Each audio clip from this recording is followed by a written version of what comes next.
যোৰহাটৰ পুৰণি মাটিত ফুটবল খেল প্ৰতিযোগিতা। অসম যুৱ পৰিষদ যোৰহাট জিলা সমিতিৰ উদ্যোগত কেন্দ্ৰীয় সমিতিৰ সহযোগত পুৰণি মাটিত অনুষ্ঠিত কৰা হয় ফুটবল প্ৰতিযোগিতা। 17 ডিচেম্বৰৰ পৰা 24 ডিচেম্বৰলৈ অনুষ্ঠিত হোৱা এই ফুটবল প্ৰতিযোগিতাখনি যোৰহাট জিলাৰ 4টা সমষ্টিত অনুষ্ঠিত কৰা হয়। সেই অনুসৰি যোৰহাটৰ পুৰণি মাটিত আজি অনুষ্ঠিত হয় ফুটবল খেল প্ৰতিযোগিতাখনি। পুৰণি মাটিত অনুষ্ঠিত প্ৰতিযোগিতাত উপস্থিত থাকে মন্ত্ৰী অতুল বৰা। মন্ত্ৰীগৰাকীয়ে ছোৱালী প্ৰীতি খেলখন শুভ উদ্বোধন কৰে। লগতে খেলুৱৈসকলক খেলৰ প্ৰাক মুহূৰ্তত অভিনন্দন জ্ঞাপন কৰে।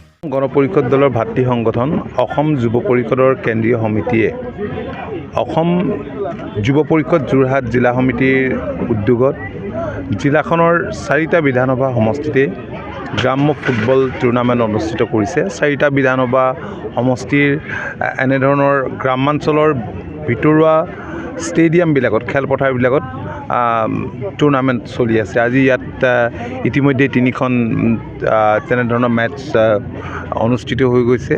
এতিয়া প্ৰদৰ্শনীমূলক এখন ফুটবল প্ৰতিযোগিতা অনুষ্ঠিত হৈ আছে।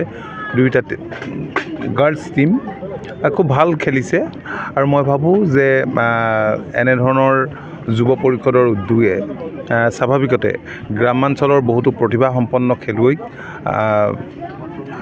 উলিয়াই অনাত সফল কাম হ'ব। আৰু এতিয়া আজিৰ দিনত খেল ধেমালি হৈ থকা নাই। আজি পৃথিৱীৰ সকলো দেশেই নিজৰ দেশখনৰ গৌৰৱ বৃদ্ধি কৰিবৰ কাৰণে, নাম উজ্বলাবৰ কাৰণে খেলত অত্যাধিক মাত্ৰাত গুৰুত্ব আৰোপ কৰিছে। ঠিক তেনেকৈ আমাৰ দেশতো কৰিছে আৰু আমাৰ ৰাজ্যখনতো কৰিছে। ইতিমধ্যে মাননীয় মুখ্যমন্ত্ৰী ডক্টৰ হিমন্ত বিশ্ব শৰ্মা ডাঙৰীয়াৰ বিশেষ উদ্যোগত ৰাজ্যখনৰ বহু যিসকলে আন্তঃৰাষ্ট্ৰীয় পৰ্যায়ত বিভিন্ন প্ৰতিযোগিতাত অংশ লৈ সুনাম অৰ্জন কৰিছে, তেওঁলোকৰ নিযুক্তিৰ ব্যৱস্থা কৰিছে। আৰু বৰ্তমান সময়তো আপোনালোকে দেখিছে যে খেল মহাৰণ চলি আছে। তো খেল মহাৰণেও এই ক্ষেত্ৰত স্বাভাৱিকতে বহুত ক্ৰীড়াপ্ৰেমীক উৎসাহিত কৰিছে আৰু ইয়াত ক্ৰীড়া সংগঠকসকলৰ অৱদানো আছে বিশেষভাৱে।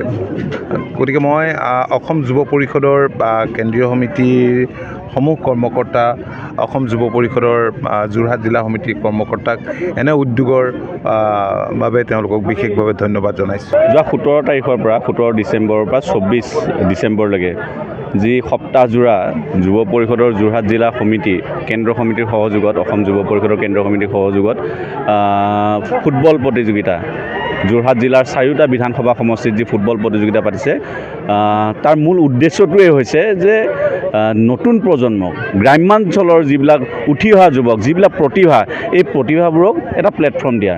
আৰু এই চেগতে আমি যোৰহাট জিলা ক্ৰীড়া সন্থাকো আমি খুব ধন্যবাদ জনাইছোঁ। তেওঁলোকে আমাক সম্পূৰ্ণভাৱে সহযোগিতা আগবঢ়াইছে। আমি সকলোৱে জানো যে খেলৰ যোগেদিয়ে বহুতে বিশ্ব জিনিছে, বহুতে জগত জিনিছে আৰু এতিয়া খেল ধেমালি হৈ থকা নাই। খেলৰ যোগেদি আমি শেহতীয়াভাৱে আমি দেখি আহিছোঁ যে হিমা দাস, ঠিক তেনেধৰণে লাভলীনা আৰু ৰিয়ান পৰাগ, এনেকুৱা প্ৰতিভাসমূহে আজি জিলিকি উঠিছে।